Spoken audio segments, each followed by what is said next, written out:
This regular meeting of council to order, and if I can ask everybody to please rise for the national anthem.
Okay, I'll now ask if there are any disclosures of pecuniary interest and the general nature thereof. Okay, seeing none, we have two public meetings tonight, so we will start with the first public meeting, and I guess I will go right into that. So it's a building permit fees for greenhouses public meeting. So in accordance with the Ontario Building Code Act, a public meeting is held for council to receive comments and staff to answer questions that the public and members of council may have related to the proposed new building permit fee subcategory and fee under farm buildings to be classified as greenhouses. Staff and council will not make a recommendation or decision on the proposal at a public meeting. A building report will be brought forward by staff and considered by council at a later date. As a member of the public, you are welcome to request to be notified for any future public or council meetings. Please provide your contact information on the sign-in sheet located at the back of council chambers, and please be advised that the sign-in information will form part of the public record. So now I will turn it over to our chief building official. Good evening, Madam Mayor, members of council, and general public. On August 1st, 2017, council directed that staff prepare a report on how to resolve the issue of high permit fees associated with agricultural buildings. Staff prepared a report that came back to council on August 22nd, 2017, which was referred back to staff requesting information to investigate the inclusion of a new category for greenhouses. On November 14th, 2017, staff submitted a report which council proposed the new category for greenhouses and associated fees, which was referred back to staff to prepare a report that included a maximum cap for the building permit fee for greenhouses. On January 23rd, 2018, staff presented a report with a recommendation to create the subcategory for greenhouses under the farm building section of the fees bylaw and include a maximum permit fee of $8,600. The permit fee for greenhouses are based on a full cost recovery model, which included the estimated time staff would take to complete all administration duties related to the issuance of the building permit, as well as all estimated inspections during construction and the time allotted for each inspection. The building cap was derived by multiplying the hourly rate by the estimated time required to complete all work associated with the permit for a large greenhouse project currently underway.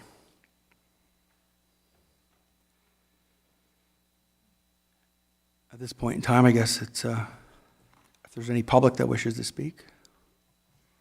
Okay, actually we go to questions from council members, and then we can move into the public comments. So are there any questions from council members for our chief building official? Yeah.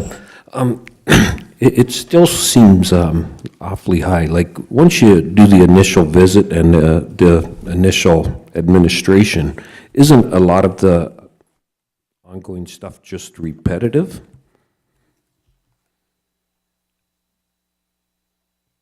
Once, through you, Madam Mayor, to Alderman Hessels, up to and including the 465 square meter building size, essentially both farm buildings and the greenhouses are going to require the same amount of time. The same effort goes into plans review, inspections, administrative work for the office, et cetera, et cetera. Once you exceed that, you're right, it is reduced because essentially you're just doing inspections after that. So, and it is a simpler inspection for a greenhouse than it is for a standard farm building, because not necessarily that it's more simplistic, but there's an engineering component in it that that's repetitive. Whereas standard, a barn, for example, has potentially many more complex connections and things of that nature because they're using a lot more wood as opposed to steel or aluminum. So that part of it makes it much more simple. But there is still a time allotted for that additional square footage, which I've determined through estimating, like I said, the maximum cost that you're referring to of the $8,600, I assume that's what you're referring to. Those numbers were based on the project that we have underway, the largest project that we've had. It's almost 3 acres in size. The amount of time that's going to take into play here with regard to framing inspections is going to be, we're looking at approximately 40 hours worth of framing inspections because I've got to take time to do every single column. There's travel time for getting to and from. I can only spend so much time on each particular inspection before I've got other duties to do with other contractors. So I've broken that down into a spreadsheet and essentially determined that based on this particular project, the number of time I'm going to spend on the framing and the additional, we've already spent time for plans review, footings. The framing still to come. We've got a final inspection. We've got a lot grading inspection and occupancy. So all those numbers added up based on our hourly rate that was determined using 2016 figures, came up with a figure just slightly higher than $8,600, but we rounded it off down to $8,600. Well, if I can continue, I just look at that first 400. I think you come to about $2.12 a square meter, and so any meter after that, you're basically at the site already. So traveling time shouldn't be a thing, and a lot of things. It's just repetitive after that, so it's only 50 cents a square meter less. I kind of take it to do the rest. So I don't know. Just looking at it from the numbers, it still seems awfully high. But I guess we'll see what anybody else says and what the gallery has to say. But. Okay, other comments or questions from council members? Okay, so seeing none, then we'll move to comments or input from anybody in the gallery. So if you wish to come up to speak to the greenhouse fees bylaw, we have the podium there, and you just have to press the little button to light up the microphone, and we just need your name and address when you come up. So if anybody wishes to come up, by all means. I see some people moving around in the gallery, so I don't know if anybody's getting ready to comment.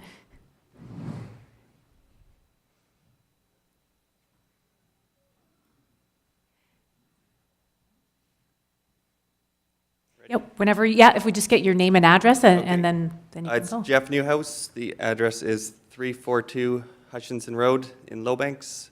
And I'd like to thank council and Randy and his staff for taking time to review this building fee category. I would echo Alderman Hessel's comments that the fee does still seem to be quite high considering the engineered nature of most commercial greenhouses of this scale. I do believe we'll have an engineering report on near the end of the project, which will have his final approval on the building, as well as the pre-engineered structure that we're putting up. Other than that, in this case, the project is still ongoing, so we won't have a final tally of the time spent on the project until after it's complete. But I think when we do sit down in a few months, we would have a better handle on what the maximum fee could or should have been, but it might be too late for this proceeding. But that's all my comments for tonight. Okay, thank you very much. Is there anybody else from the gallery that wishes to comment on the greenhouse fees, permit fees? Okay, going once, going twice. Okay, so I will go back over to, Alderman Hassels, you for a second time? Yeah, since it's kind of ongoing and like, it was Jeff, I guess, what he said, they're still looking at time that it is taken or whatever. Could there be a chance that we could relook at it after this? And like Randy said too, how much time he puts into it and what's actually involved, because it's supposed to be a cost-neutral thing that we're doing here. Could there be a chance that they could get a rebate yet then? I'd look to Randy to answer that. Well, through you, Madam Mayor, to Alderman Hessels. So I'm not certain if you're asking if we defer the final report with the bylaw until after we come up with a figure once the project is finished or not. But you're right, the project is ongoing. It's going to take several months to get it finished. So we're not going to have those exact figures until we reach the end of the project. But the figures that I've estimated are, in my opinion, very conservative. They take into no account, as far as I'm concerned, any monies going into the reserve. This was based strictly on an estimate of the numbers and the time that it would take to do the project. Nothing above and beyond that. It's total cost recovery. Okay, so no further questions. Alderman Gilmore. Thank you, Madam Mayor. So just in terms of process, at this point, we're going to get a staff report back, and then at that time, we could, in theory, defer it until this project's complete, and then potentially use this as a case study to validate these numbers. Is that fair? That sounds right to me, but I'll look again to the chief building official. I don't see why we couldn't do that, or the treasurer who's wearing two hats today may wish to comment, but he's in agreement. Through your worship to Alderman Gilmore, yes, we could defer it and see what the costs are and then bring it back at that point if that's council's will. Okay, so if I can continue, Madam Mayor, then I think what I'd like to see happen, I agree with Alderman Hessels that I'm happier with the number than I was obviously in August, but I would like to recommend that we refund all the money in excess of $8,600 to this company immediately, and then after we do a proper case study on the rest, then we'll determine where we're going to go. I don't want to etch this in stone until I see the figures in front of me. So do you need a motion? I don't know, is this the appropriate time to do this, or should we wait until later in the evening when we get into other business? Because we're right in the middle of a public meeting, so I don't know how. Wait till later, so you won't forget? We'll get into, okay. Okay, so any further comments from council members? Okay, seeing none, then I will look back over to our chief building official for next steps. Through you, Madam Mayor, the next step in the process according to the Building Code Act would be that staff prepare a report and revised building bylaw fee structure to come forward to the next council meeting. Okay. So in closing, if you wish to be notified of the passing of the proposed fees bylaw amendment or of the refusal of the request to amend the fees bylaw, you must make a written request to the clerk of the Township of Wainfleet. So this public meeting is adjourned, and now we will go into our next public meeting, which is right here. So this is the exotic animals licensing bylaw. So the purpose of the meeting is to receive comments from the public and public agencies with respect to the proposed exotic animals bylaw. So now I will, I think, look to our bylaw officer to take it from here. Good evening, Madam Mayor and Council. The purpose of this exotic animal bylaw has been created in consultation with other municipalities, relevant agencies, township staff, legal counsel, township council, and area residents. The proposed bylaw is there to regulate ownership of any exotic or prohibited dangerous animal for added public safety and for emergency responder safety. A copy of the proposed exotic animal bylaw has been included in the council meeting agenda package. But just to give you a couple key highlights of the bylaw, animals that are currently in the township will be grandfathered in.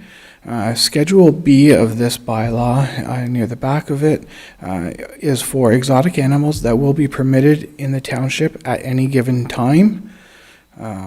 There's also a section in there for owners of dangerous animals.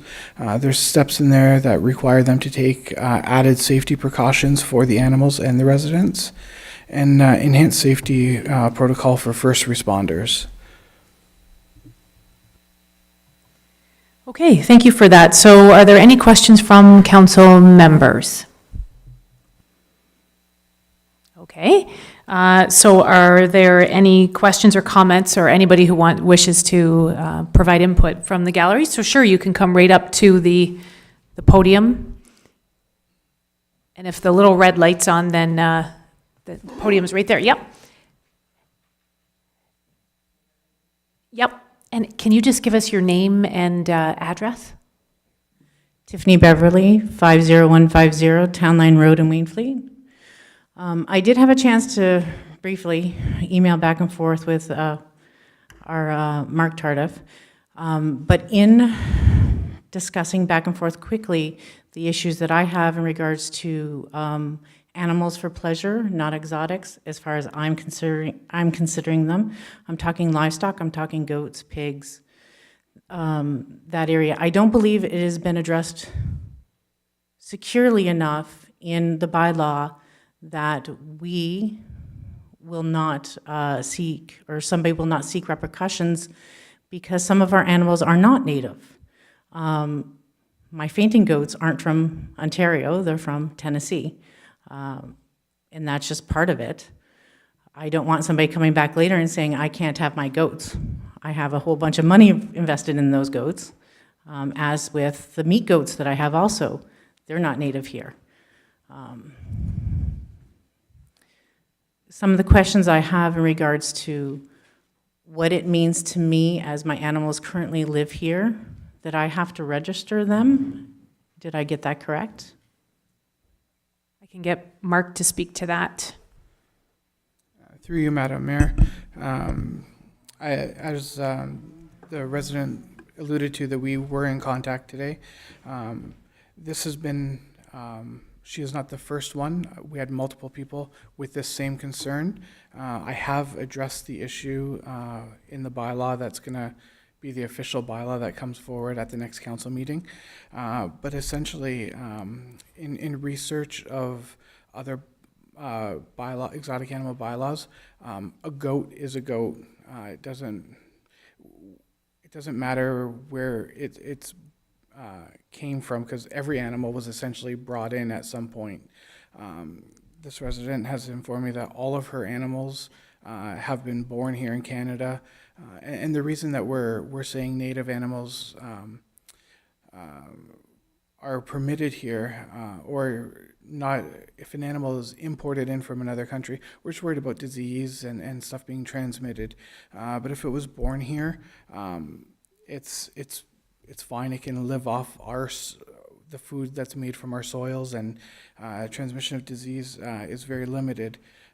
But goats are, essentially a goat is, there's 300 different species of goats. And not one bylaw from here to Toronto addresses a specific species of goat. So all goats are exempt, and as I stated, this issue is addressed under farming.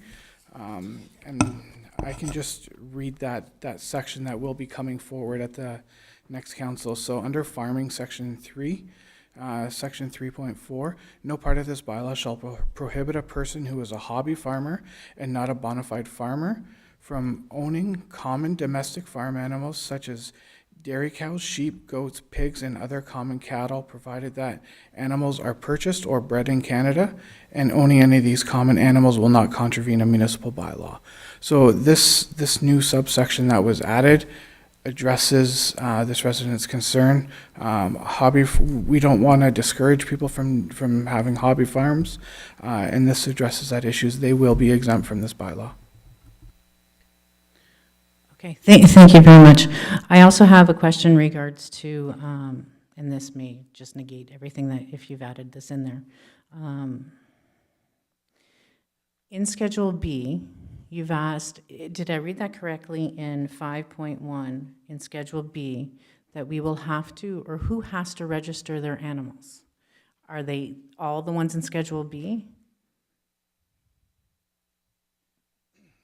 Excuse me, through you, Madam Mayor. All animals, exotic, dangerous, prohibited, if you're grandfathered in, you have to register, and all the animals on Schedule B will need to be registered as well. Number 13 has been modified. We've taken the word domestic out.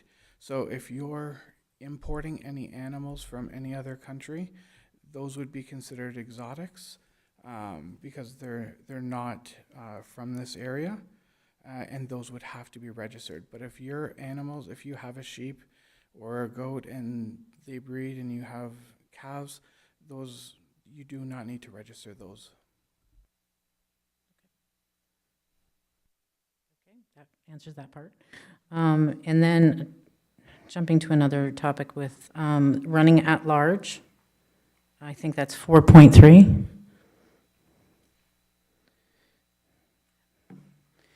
You've mentioned running at large being off the owner's premises. Is there any part in there where it addresses specifically currently running off the premises? So we have the people who own the animals have 91 days in order to register their animals. What I'm trying to figure out is, do they have to currently house their animals as per what you have described in the bylaw? Or are they totally grandfathered, they don't have to follow that? Through you, Madam Mayor. As for the housing of animals, that's an animal welfare issue. It's for the safety and well-being of the animals.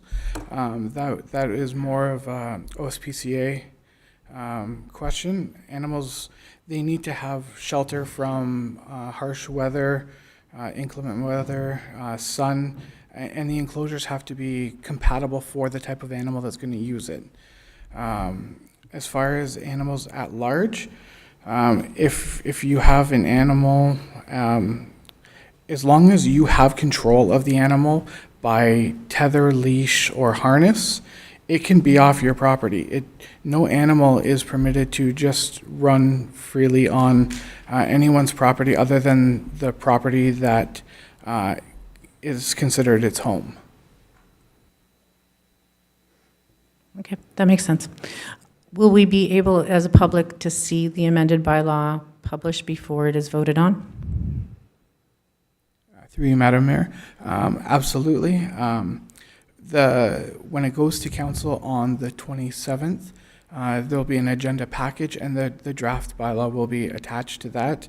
But I am more than willing to send you a copy in advance if you'd like, because the changes have already been made because of the issues that were brought up today that were just overlooked. It wasn't.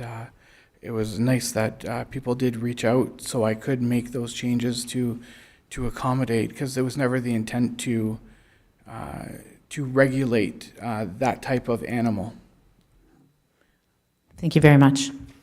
Okay, thank you. And just before I ask anybody else, while we're kind of on that native, not native kind of thread, what about rescue dogs? Like, we know when there's like a natural disaster down in the United States, that there have been several times where people have rescued dogs from some of those areas. So does that fall under our bylaw, or is that more of I know the SPCA has some interest, I guess, in that. I've heard them talk about that in the past, but Through you, Madam Mayor, this bylaw only deals with exotic, dangerous, prohibited. That would, what you're talking about, would fall under our dog control bylaw. And anyone can rescue any type of dog.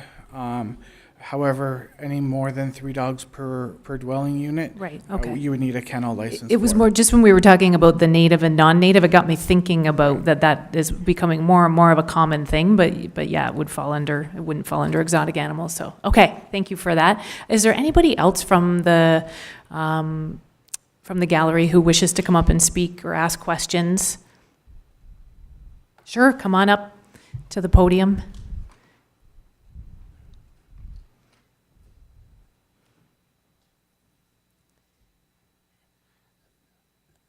If that red, Yeah, it looks like it's on. sure, yes, if we can just get your name and address, that would Yes, be I'm great. sure. Thank you, Madam Mayor and council members, for hearing me. My name is Barry, B-A-R-R-Y, Mackay, M-A-C, capital K-A-Y, and I admit I am a foreigner. My address is 31 Colonel Butler Drive, Markham, Ontario.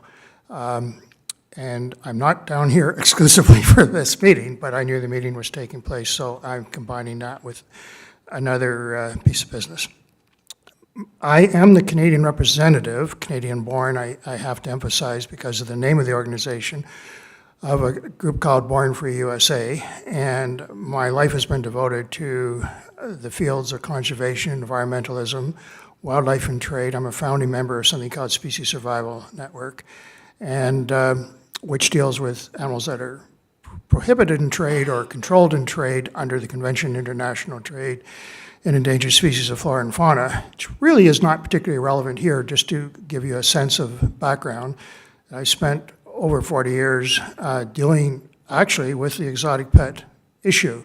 I'm not referring to domestic animals, cats, dogs, goats, cows, pigs, chickens, etc., just wildlife. And what my experience has been, and why when I found out about this meeting, wanted to be here and talk to you, is that too often what happens is the kind of action that you are taking doesn't get taken early enough to prevent tragedies, unfortunate incidences, which are obviously bad for people, bad for animal owners, and bad for the animals themselves for obvious reasons. So I want to congratulate you. It's really that simple for kind of getting ahead of the curve, dealing with this issue. I assume you've had no such tragedies. I'll try and be very brief and tell you a very quick story of how I really got into this sort of sub-part of what I do, which was many years ago, and somebody I kind of knew. He was an adversary on the other side of this issue, constantly denigrated people like me because I was told that I didn't know what I was talking about, essentially. And one meeting such as this, just this kind of meeting, it was at night in a small rural community, much smaller than this one, in fact, he failed to show. And the reason that he didn't show is because he was dead. And the reason he was dead was because one of the snakes that he was so expert about killed him. And it wasn't a poisonous snake. It was what they call a reticulated python, an exotic species. And it brought home to me in a very personal way just the sheer seriousness. And there's countless records of situations where an animal that is a potentially dangerous wild animal, and again, I'm not talking about livestock. We can have problems with those too, but that's a different issue. I'm talking about exotic, if you will, wildlife, non-native species that are brought in and kept because it's cool or they're interesting or because people will pay to see them or or all of the above, or people like to walk around and show them off, and all the rest of it, don't cause any problem. They're perfectly safe until they do, until something goes wrong.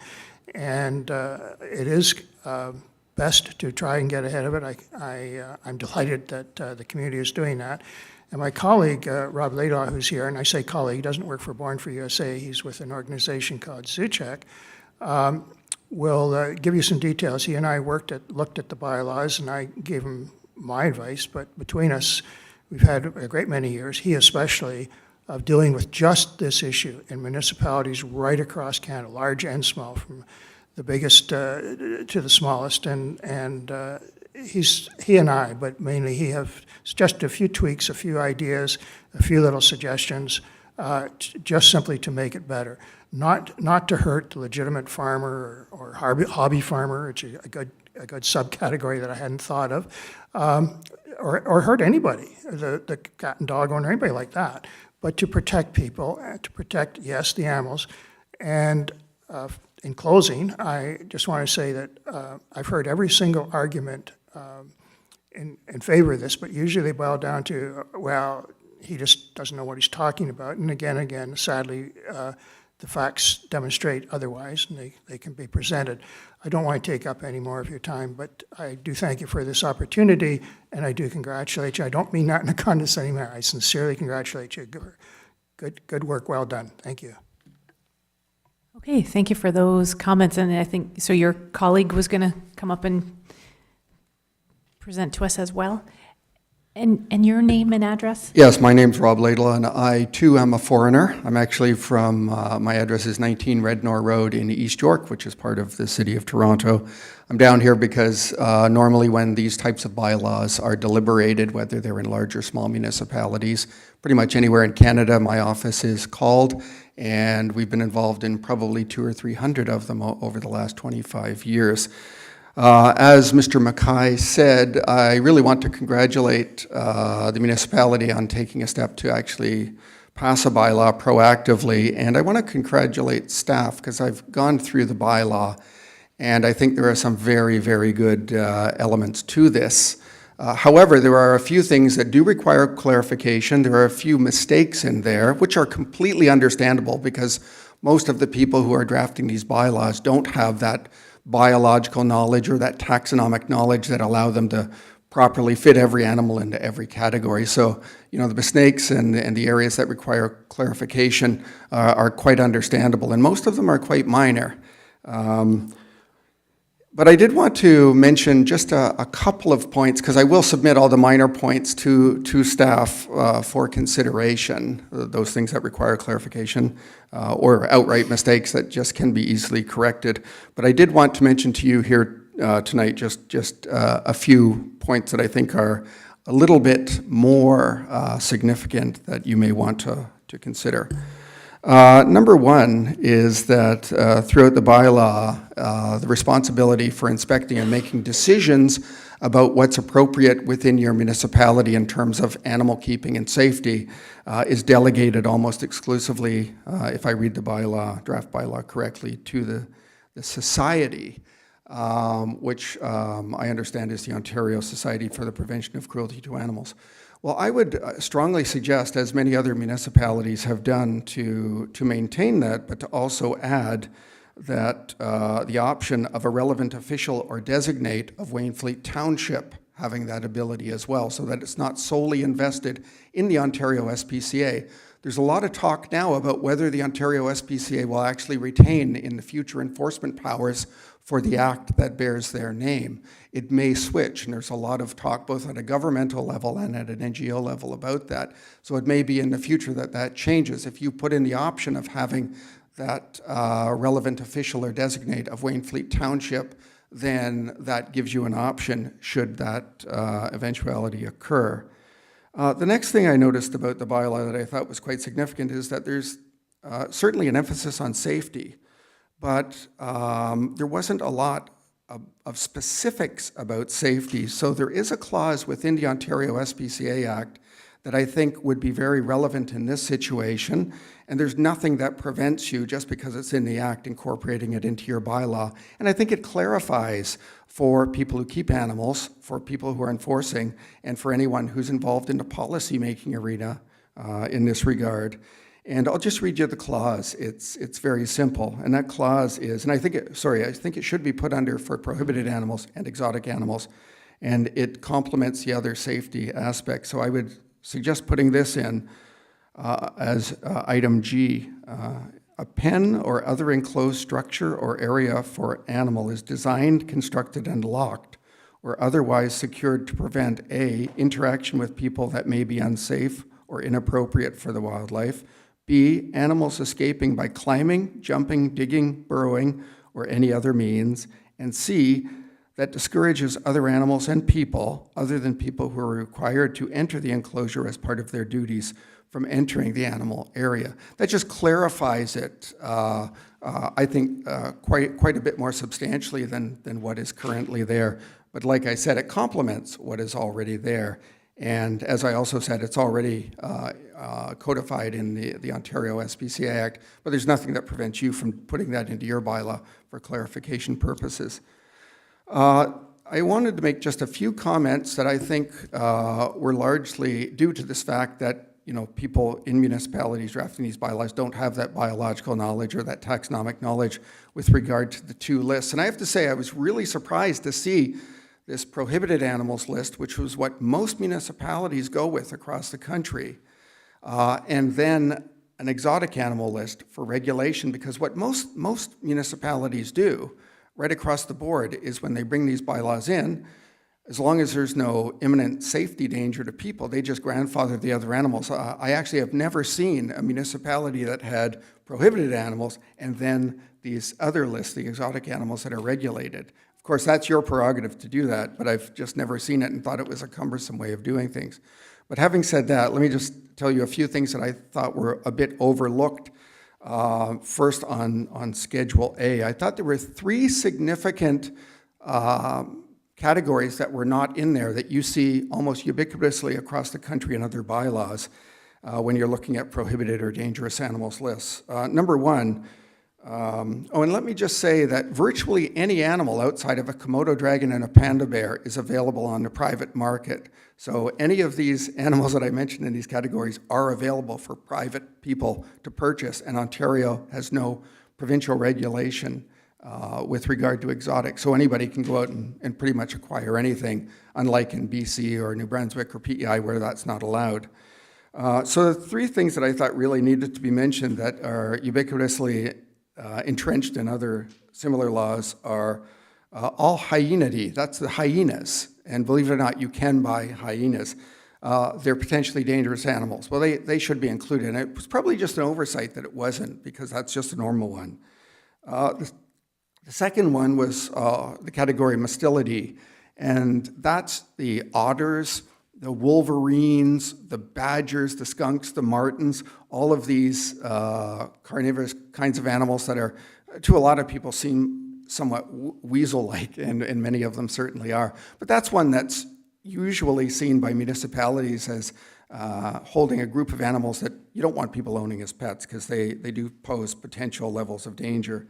And then the third was exotic rodents, and there's many reasons for that. Some of them because some of them are large. You have capybaras and beavers, you have muskrats and porcupines and all kinds of other animals that just aren't suitable for private keeping. So most municipalities also include these animals in their lists. And of course, that wouldn't include domesticated rodents. They would all be accepted. So the normal animals that are kept as pets would all be exempted. So those were three additions that I thought were probably just oversights on the part of staff. There were a number of other mistakes that were just basically spelling mistakes, putting animals into the wrong category and that kind of thing. And if there's one lesson I've learned over the years in working on so many laws, both municipally, provincially, and federally, it's that words matter. You need your wording in those bylaws to be as accurate and clear as possible, not only from the enforcement perspective, but from the perspective of people in the public who have to understand this stuff. So I'm going to submit a number of those to staff because there were a number of wrong things in the categorization of animals. The second list of animals is Schedule B, that exotic animals list that anybody's allowed to keep with a permit. And there were a number of things that I thought required clarification in that, and a number of the items that were redundant because they were already allowed because they weren't included in the prohibited animals. So I'll give that to staff, but I'm going to mention a few. You had a few categories like number 18 on the list says marsupials, including sugar glider, greater glider. Well, that doesn't make any sense because marsupials were prohibited in Schedule 1, and now this provision, the way it's written, allows all marsupials, including many that are dangerous. In fact, the wallaroo, the great gray kangaroo, the red kangaroo, the Tasmanian devils are all categorized when you look at the zoo community as level 1 risk animals. I'm sure that this is an oversight that probably you meant to only allow sugar gliders, which are the most popular marsupial pet, and there aren't really any others. There are no other marsupial pets. You can acquire, zoo-type animals, but really people shouldn't be keeping them. But I thought you really have to do that because this totally conflicts with what's in Schedule 1 and renders it void. You've also got that with carnivorous mammals of the family Viverridae, spotted genet. Now, it's not clear. Is the spotted genet the example, the only example of a virid that is allowed? Because what it says here is that all Viverridae members are allowed. So this conflicts also with Schedule 1. You've got on number 8, Erinaceae, the hedgehogs. Well, typically municipalities across the country allow one kind. It's the African pygmy hedgehog, which is a domesticated hybrid. And there's 42 other species of hedgehogs. Most municipalities don't allow them. I would assume that's an oversight, that probably what was meant is allow African pygmy hedgehogs. You've also got in number 10, non-human primates family of lemur. That doesn't make any sense. There are all kinds of families that are in the broader category of lemurs. Some of them critically endangered animals. Some of them that do pose a level of risk. If you look at the zoo community, they're level 2 category risk animals. I'm sure you didn't want dozens and dozens and dozens of species of lemurs to be allowed in Wainfleet.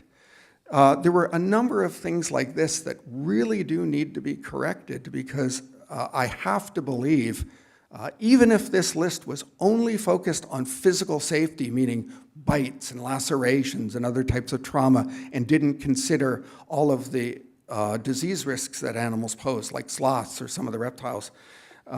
So even if it was focused just on physical safety, I think you really have to take care of these and make sure that all the I's are dotted, all the T's are crossed, and that everything is accurate. Because I think if you don't, then you'll undermine the intent of this bylaw, you'll undermine certainly the welfare aspects and the safety aspects, and you'll find it will be problematic in the future.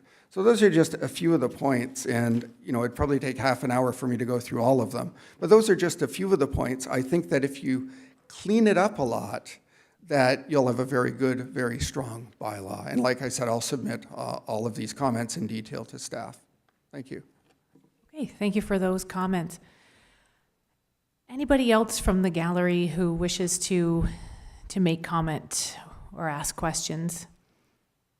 Okay.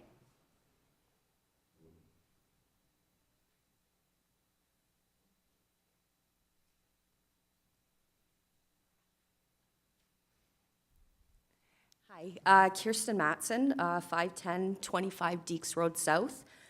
I'm sure everybody knows there was an incident back in October of 2017 where there was a lion loose on the road.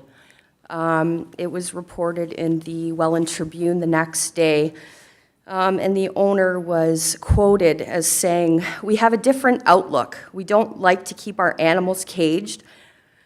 Our property is 30 acres and the front is fenced. We do our best to control these animals and we do give them the freedom to play." With these new bylaws, are they going to be made to put these animals in cages? It's a lion. It's not a dog. There was pictures taken, there was no leash, no collar on this animal. It's not a pet. It's not a dog, it's not a cat. It's something that hunts and kills. If there was a deer that had run by and the lion had taken off, would you feel safe with your kids living here? Is it going to be made that these animals have to be put in proper cages? So I'll look to you, Mark, to address that question. Through you, Madam Mayor. Yes, there was a Facebook post. It was in the Tribune. The animal in question, there was not enough evidence to support who took the picture, when the picture was taken. There was none of the specifics. I have been in discussions with that animal owner. That animal does have a full enclosure, and I have been told that that animal is in that enclosure. So yes, they do have to follow they are grandfathered. They are able to keep that animal. They do have to follow the rules of those dangerous animals, which they already have done so. I hope that addresses that concern. No, not really. There was a neighbor that was quoted saying that the animals are loose all the time, that there's nobody around, that they've called and nothing's been done. The person that did take the photo said that it was across the road. The owner went on record with the Tribune saying that it was across the road and that they called it. Through you, Madam Mayor. Again, that's third-party evidence. It's not enough for me to act on. I can only go on third-party evidence, so I can have discussions with the owners, which we've had brief discussions at a later date. Again, that animal is now in a proper enclosure. Ahead of this bylaw being passed, they have complied. There has been issues where animals have been out, and we have taken steps to correct those issues.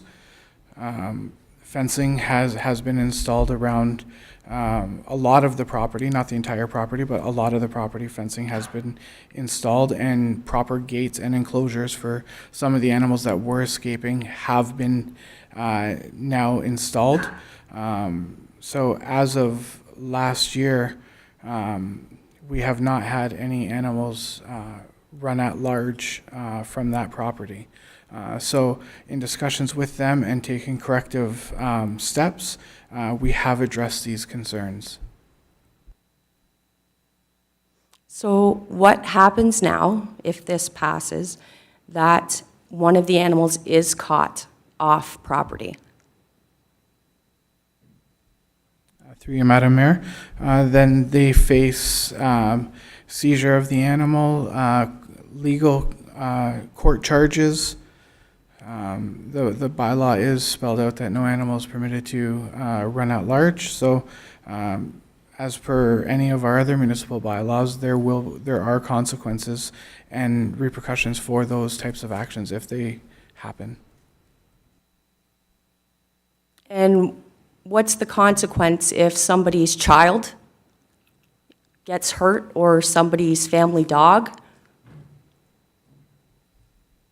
Through you, Madam Mayor, if an animal gets loose and people are afraid, and I'd advise to call Humane Society and Niagara Regional Police. They are equipped to come out and handle the situation. If someone does get hurt, it would be a very unfortunate situation. However, we do have rules in place, and we will enforce with the rules we have. If the family of a person does get hurt, wishes to take that to the next level, that's something they do on their own. Thank you. Okay, any other questions or input from anybody in the gallery this evening? So I'll ask again if there are any other questions or input from anybody in the gallery, going once, going twice. Okay, we'll go back to questions from council then. Alderman Dykstra. Through you, Madam Mayor. Mark, you had suggested in the new bylaw that the existing exotic animals that we have in Wainfleet are going to be grandfathered.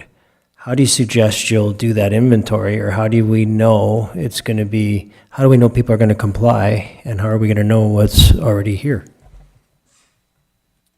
Through you, Madam Mayor. Excuse me. This is the tricky part for all bylaws of this nature. We do have a registry that's at the back of this form. You have, according to this bylaw, you will have 90 days after the passing of this bylaw to register your animal without penalty.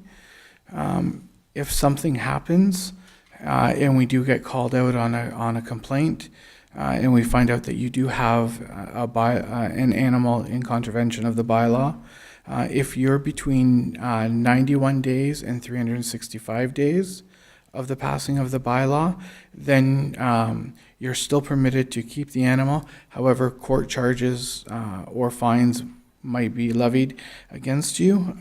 If it's after 1 year of passing of this bylaw, your animal will be seized and you will forfeit the animal. That is just to act as a deterrent. Again, we can't force people to come and register. And I've always, used the example that, people speed all the time. Just because people speed doesn't mean we need to get rid of speed limit signs. It's the same philosophy here. We need the rules in place so if something does happen, we do have corrective measures for it. I may continue, Madam Mayor. Okay, Mark, there was a couple other issues that reading through, I may have missed. We do have some industry in Wainfleet. I know it does pertain to farming here, but what about mink farming or fur farming? This is not going to affect anybody that's in that industry? Through you, Madam Mayor, the Ministry of Natural Resources has an animal list of animals that you're allowed to farm, and they have an alternative animals list. As long as anything's on that list, which I believe those are, I don't know 100%, I can't remember every animal that's on that list, but they do have an alternative species list that you're permitted to farm. As long as it's on that list, you would be exempt from this bylaw. So if I may continue then, so my next question might be animals that are on that list. We have had in the past in our community farm-raised white-tailed deer, farm-raised elk, and farm-raised bison. They were all would be on the M&R list, is that correct? Through you, Madam Mayor, yes, they would be on the alternative animals list. So they could be permitted still? Correct. Okay, thank you. Okay, any other questions from council members? Okay, seeing none, then Mark, I will hand it back over to you for next steps. Through you, Madam Mayor, the next steps, I'll take the questions that were posed, and I'll wait for Mr. Laidlaw to send me his notes, and we can go over. Some of the animals he did list were already on the list, but I will go through all of those, and if there's any changes that need to be made. And as I said earlier at the start of this, that changes were already made through phone calls from concerns that we've had, just something that was innocently overlooked, but those corrections have already been made to this. So a new draft will be done with any of those changes that will be submitted as the final draft copy for council next council meeting. Okay, now I've lost my spot here. So, in closing, if you wish to be notified of the passing of the proposed exotic animal bylaw or of the refusal of the request to enact the exotic animal bylaw, you must make a written request to the clerk of the Township of Wainfleet. Okay, so now we are going into closed session in the middle of the meeting, so I apologize to the gallery. I don't think we will be gone long, so I will have Adam read the motion to move into closed session. The council now move into closed session to discuss an item under section 239.2, subsections B and D of the Municipal Act, personal matters about an identifiable individual, and labor relations or employee negotiations, confidential human resources matter. So I need a mover and a seconder for that. Moved by Alderman Gilmore, seconded by Alderman Hessels. All those in favor? That is carried, and we will hopefully be back in the next 10 minutes or so.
Okay, so council met in closed session and gave direction to staff regarding an HR matter.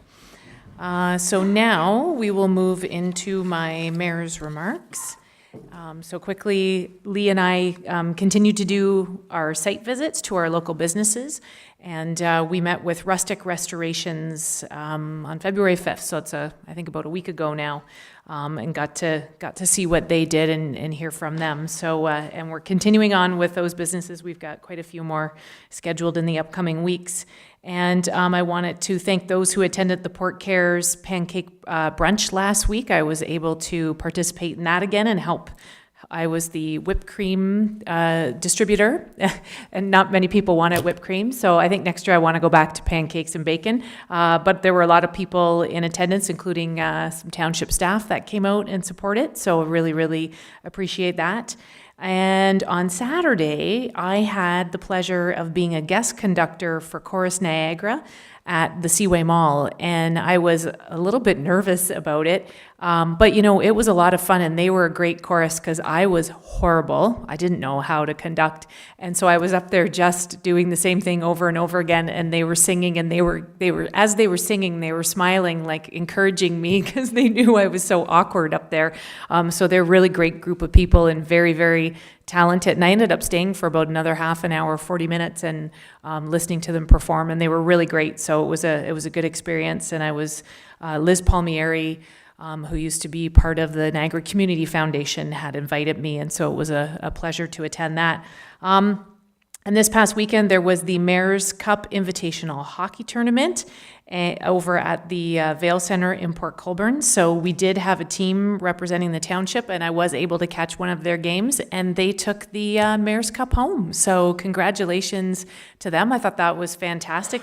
I got the good news on Monday when I was in, so they did a great job. And I hadn't been to the Mayor's Cup in a couple of years, so I was glad that I was able to watch one of the games. So congratulations to them, and thank them for representing Wainfleet so well. And then earlier today, we had the Chamber of Commerce Southern Tier Mayor's Luncheon, and that was out at Lipa Park out in Pelham.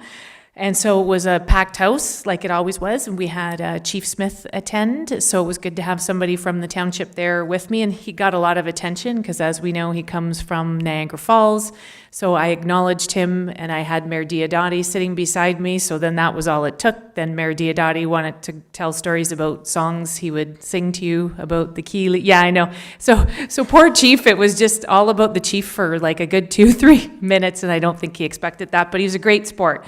And we had a lot of fun, and the luncheon went really well. And I talked quite a bit about our site visits that we've been doing and how we're kind of linking it to job creation, to a certain, with a certain respect. So that was really good. And so this coming Thursday evening, I will be attending the 8th annual Women in Wellness event, and the theme is mental health and addiction. And it's a great event. It's always packed, and it's a free event, but it's always not sold out, but yeah, I don't think you can get tickets anymore. And it's at Club Roma, and it's a great event. They usually have it like a guest speaker, and last year it was a comedian, but she did touch on mental health, so there was a bit of a serious side to it, but it was really good in just raising awareness for those really, really important issues. And then the OGRA, Ontario Good Roads Association Conference, is coming up February 25th to 28th. So Alderman Hessels will be attending, and I will be attending.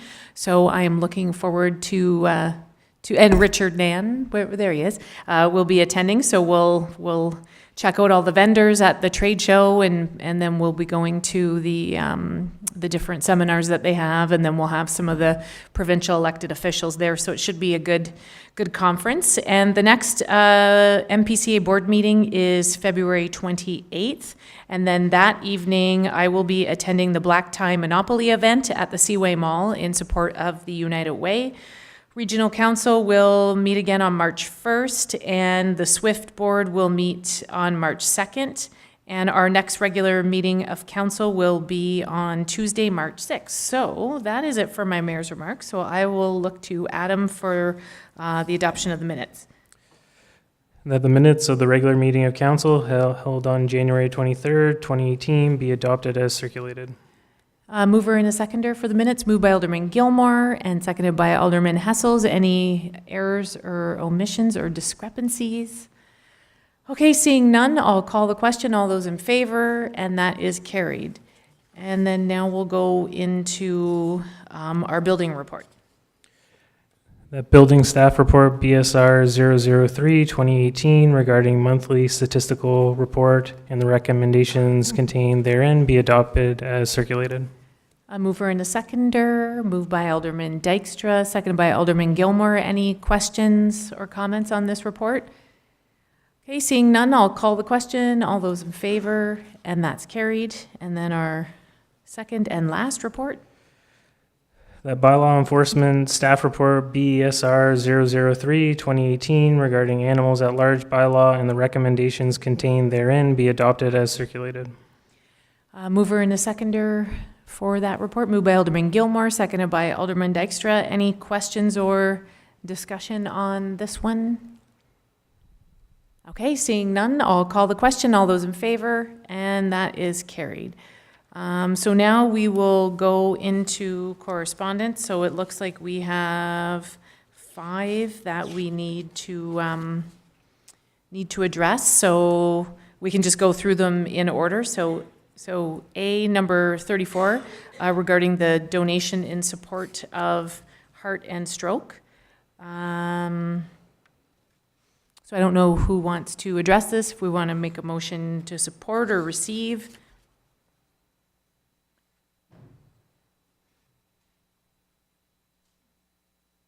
Alderman Gilmore. Thank you, Madam Mayor. I would move that we support this. Okay. So I need a seconder for that motion. Alderman Dykstra. And then any questions or discussion on the motion? Okay, seeing none then, I will call the question. All those in favor? And that's carried. Okay, so now we're on to the next one from the Royal Canadian Legion. So I'm looking to council to see what you want to do with that.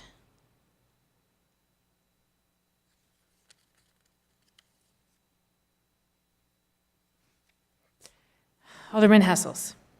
I don't know, I think then we kind of run into the problem, so I'm going to say receive for information.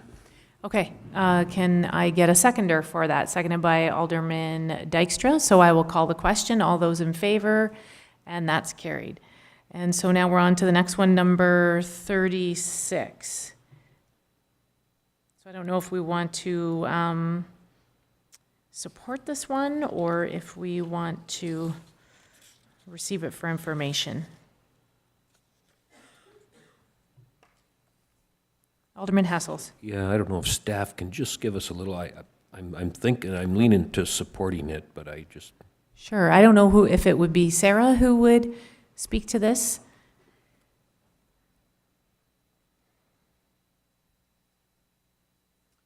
Through you, Madam Mayor, to Alderman Hessel. So the MPCA has been working on revising their kind of planning document that governs how they review development applications. What you see before you, a resident of Pelham has pointed out some things that need to be reviewed, some clarifications that are needed, and had suggested some amendments. The council for the town of Pelham has endorsed those recommendations from this individual and has asked Wainfleet to also endorse.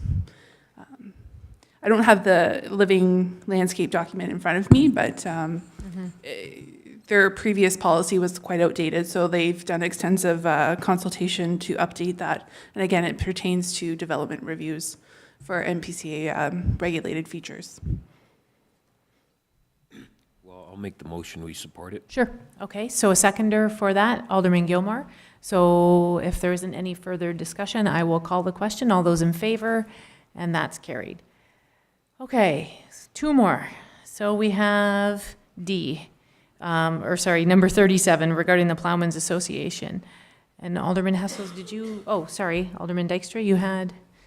I was going to suggest that we receive that for information. Receive for information. So you're making a motion to do that? I think Alderman Hessel's had some Well, I comment. think I'll bring that up under new business. Okay. Like, I know this is correspondence, but Okay. I'll bring that up under new That business. sounds great. Okay, so moving to receive for information, seconder, Alderman Gilmore. All those in favor, that is carried. And then we have the final one from the Wainfleet Historical Society, which I think we've done in the past. Alderman Gilmore. Thank you, Madam Mayor. I'd move that we support this. Okay, so seconder, Alderman Dykstra, and I will call the question. All those in favor, and that's carried. Okay, so that's it for the correspondence. So we will move on to the bylaws. That the following bylaws be read and passed this 13th day of February 2018. Bylaw number 004, 2018, being a bylaw to authorize an agreement between Christopher Emery and Shannon Collard, Kathleen Emery, and the Township of Wainfleet pursuant to sections 39(1)(1) of the Planning Act and section 5 of the Municipal Act. And bylaw number 005, 2018, being a bylaw to appoint counsel as the appeal tribunal for bylaw number 057, 2017, being a bylaw to license medical marijuana facilities in the Township of Wainfleet. So I need a mover and a seconder for that. Moved by Alderman Gilmore, seconded by Alderman Dykstra. Any questions or discussion on the bylaws? All right, seeing none, I'll call the question. All those in favor, and that is carried. Are there any notices of motion tonight? Okay, seeing none, we don't have any proclamations, so we will move into other business. And although Alderman Conk is not here, I have a feeling that we have quite a bit. Frank's laughing. If she's watching, Frank's laughing. So we'll, I think we do have quite a bit of other business though. So Alderman Hessels, did you want to start? Yeah. Okay, that Ontario Plowmen Association, I have talked to the president of that association, and he's willing to come here next council meeting as a delegation. I guess the last time that this has been in the Niagara Peninsula was in 1926. Closest it's been was 1996 in Selkirk, and that was a really bad year. It pretty well was canceled because it was so wet. So it was pretty interesting talking to him, and he went on for a bit, but I says, well, instead of you having to repeat yourself, how about you come on for a delegation? He was really accepted of that. It's a event that he says draws in about 85,000 people.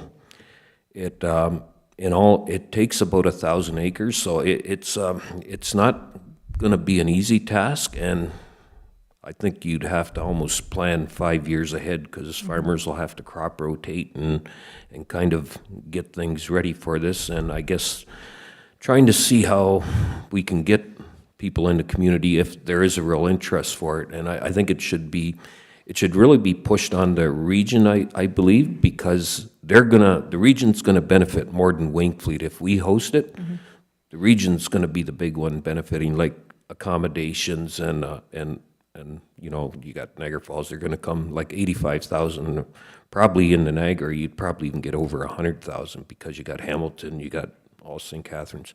What I looked under statistics, and I guess the Niagara region's got 1 million people. So if out of 1 million people, if you even get a tenth of that, you know, that's 100,000. So I was encouraged. I was a little scared at first. And I got to say, when we did the OFA things, I was nervous at first too, and it turned out pretty good. That's a small scale. This will be a big scale, but I would really recommend that the region get involved in it and other farm organizations. And I am on the Niagara South OFA executive, and I was going to bring it up there too and see if, so if there's a real appetite and we want to go ahead with it, I'll give them a call to come to the next council meeting. That's great, and I'm glad you brought it up because we talked earlier today because this was on correspondence and we'd received that email and we're kind of excited about it. And we talked today, so I'm glad you mentioned the region because that was the discussion earlier today was that maybe it could be, instead of even like a specific Wainfleet thing, it could be a rural Niagara, like, you know, Lincoln, West Lincoln, us, could all get involved with the guidance of the region. And I think the region would be really open to wanting to host and support something like that, because they've done that with other various things in the past. So I don't know if we just leave it to Alderman Hessels to reach out to this gentleman, and then he can make a delegation form, and then we can kind of go through there. And I can even mention it to my colleagues at the region when I'm up there, Mayor Joyner, Mayor Easton, and then we can, even if Haldeman I know Haldeman's just outside of Niagara, but we still partner with them on things. And just that you brought that up, Haldeman is kind of looking at it for 2019 or 20, but they say, and it was in Cayuga, but they don't have the amount of accommodations. You know, they're out in the middle. They'd have to go all the way to Hamilton to find accommodations. And going with this too, I think, well, they need 100 acres for the tent city. They need another 100 acres just for camping, like they do all this work. So it seems pretty interesting. I haven't been to a plowing match now in about 20 years, but because it kind of shifted, but he says it's kind of getting back into agriculture again. Everybody thought it was a flea market. But, so I don't know, I kind of got a little more excited today about it yeah, I would really encourage you, if he comes, that we get people from the region here. They were talking, you know, your economic development people are the ones that should be listening to it. This way, we don't have to go to, where was it, Stratford? And this gentleman lives in Haldeman, so he's not far. I think it was Selkirk, he said. So he says he'd be more than happy to come and give us a little spiel on a video or whatever. Okay, so can we leave that with you then, to reach out to him again, and then we can, yeah, even coordinate, and if somebody from the region wants to be here to listen to that sounds like a good idea. Okay, any other business from council members? Alderman Gilmore. Thank you, Madam Mayor. Just picking up on the greenhouse issue then, I'd like to make a motion that effective immediately, then we return all excess funds in excess of the 8,600 proposed cap to Walden Gardens, effective immediately, and then we'll revisit the balance of their fees that they've paid after we do a case study. Is there a seconder for that motion? Seconded by Alderman Dykstra. Any discussion or questions on that? Okay, seeing none, I'll call the question. All those in favor, and that's carried. Excuse me. Any other business from council members? Alderman Dykstra. Through you, Madam Mayor, I guess in regards to the budget deliberations and the recent posting that we just had, I wanted to open up the discussion surrounding the position of Deputy Fire Chief for the township. And I was wondering, I know we've gone through the budget process and we've put it in the budget and budgeted for this position. But myself, I'm struggling a little bit with just, I'd just like to be a little bit more educated on the position. So I was wondering if we could just, I'm wondering if I could request a staff report before we move any further with the position. Just maybe we could have the chief weigh in on the need for the position, as well as, just some of the factors and the duties.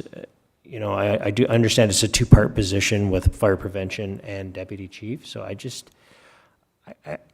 and maybe the rest of the council doesn't feel the same, but I do feel that I need more information on the position.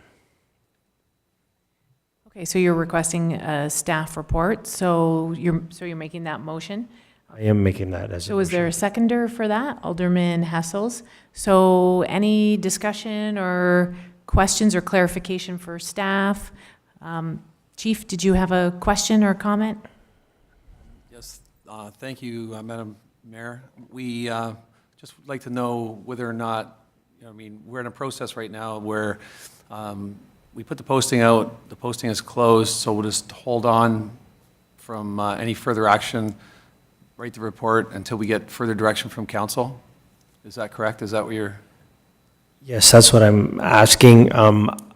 As far as timeline, whatever works for staff, I was hoping Betty would be here for the next council meeting, but I'm not sure whether she is still away or not. I would just like to have all of council be able to weigh in. So if we could do it for the next council meeting and just hold on to the applications, I think that would be good. Barring there's no sense of urgency, like between now and the next council meeting. Madam Mayor, through you, Chair, we just, I'd like to contact the applicants to just let them know that because of the time delay. And we'll try and get a report for our next meeting. I think it's due Friday, so we'll work at getting that done and prepared for council. Okay, Alderman Hessels, you had a question? I don't believe Alderman Conk will be back by the next council meeting, but there is a thing that happened last council meeting, and the old chief was supposed to be bringing a report forward on how we were going to progress, and I believe it was all the positions and all that too. I couldn't go back to the minutes and find out where it was, but and Alderman Conk kind of reminded me of it, that she asked for an amendment to a thing that the chief was supposed to come back to us with a 5-year plan going forward. To me, this looks like it should have been brought to us in this 5-year plan. So, yeah, I agree we need to hold off on it and have all the details. So if I get time, I'll try to find the report. I don't know if maybe staff can kind of find. She said it was an amendment. It was after the consultant came, and then she asked the chief, wanted a 5-year so it would be nice if she was here, but. So we're certain Alderman Conk is not going to be here March 6th. I was under the impression she's only gone for the month of February, but I don't know. That was I think an assumption I made based on last year. I guess we could find out. Yeah, we can send her an email. Okay, or maybe she'll text one of us while we're. I know she's watching. Check your thing. Chief Smith. Through the chair, I just want a little more clarification on the 5-year plan, the parameters, please. Yeah, and that would probably fall on Alderman Conk. So, so maybe that's something we can.